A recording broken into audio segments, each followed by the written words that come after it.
समय की बात है, उत्तर प्रदेश में रहने वाली अहिल्या अपने 2 प्यारे बच्चे कल्याणी और मल्हार के साथ अपना बेहद खुशहाल जीवन व्यतीत कर रही थी। मल्हार उम्र में अपनी बहन कल्याणी से छोटा था और काफी शरारती था, पर उसके अपनी बहन के साथ काफी अच्छे रिश्ते थे, जो अपनी बहन के लिए कुछ भी कर सकता था। इसी तरह दिन बीतते गए। बीतते दिनों के साथ साथ हर बार की तरह रक्षाबंधन का त्योहार एक बार फिर आने वाला था, जिसके अब 2 दिन ही बाकी थे। मल्हार हमेशा अपनी बहन के फेस पर स्माइल ही देखना चाहता था, इसलिए वो इस रक्षाबंधन के त्योहार पर अपनी बहन को एक प्यारा सा और बहुत महंगा गिफ्ट देने का फैसला करता है। पर मल्हार तो अभी छोटा था और उसके पास पैसे कहाँ थे, लेकिन उसने तरकीब लगाई और रात के वक्त अपने पड़ोस में रहने वाले जमींदार के घर डाका डालने जा पहुंचा, जहां से उसने 40,000 रुपए चुराए और घर वापस आ गया।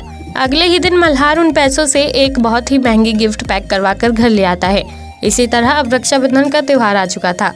कल्याणी थाली सजाकर अपने भाई के हाथों में राखी बांध रही थी और माथे पर तिलक लगा रही थी। राखी बांधने के तुरंत बाद ही मल्हार अपनी बहन के हाथों में गिफ्ट पकड़ाता है, जिसे खोलते ही कल्याणी को एक गोल्ड की चैन दिखाई देती है। जिस सोने की चैन को देखकर कल्याणी शॉक्ड हो गई थी, जिसने तुरंत अपने भाई से कहा कि तू इतनी महंगी सोने की चैन कहाँ से ले आया? तू तो कमाता भी नहीं है, फिर तेरे पास इतने पैसे कैसे आए? कल्याणी के बहुत पूछने के बावजूद भी मल्हार सच्चाई नहीं बताता, और कल्याणी थी तो उसकी बड़ी बहन ही, जो अपने भाई के झूठ को तुरंत ही पहचान जाती थी। इसलिए उसने तुरंत मल्हार से कहा कि मुझे मालूम है कि तू पैसे चोरी करके लेकर आया है।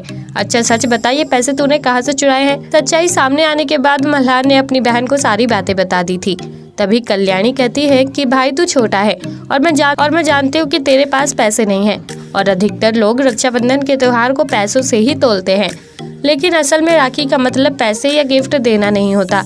ये तो 2 भाई बहन के बीच का वो बंधन होता है जो एक दूसरे की सुरक्षा करने का वचन देते हैं और हर मुश्किल घड़ी का साथ मिलकर डटकर सामना करते हैं।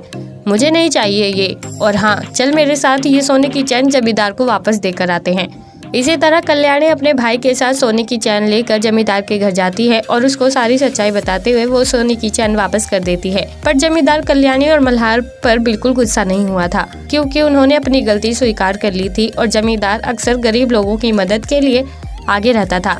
इसलिए उसने खुशी खुशी वो सोने की चैन मल्हार को वापस लौटा दी और कहा कि ये चैन तुम अपनी बहन को वापस दे दो, मेरी तरफ से इनाम समझकर।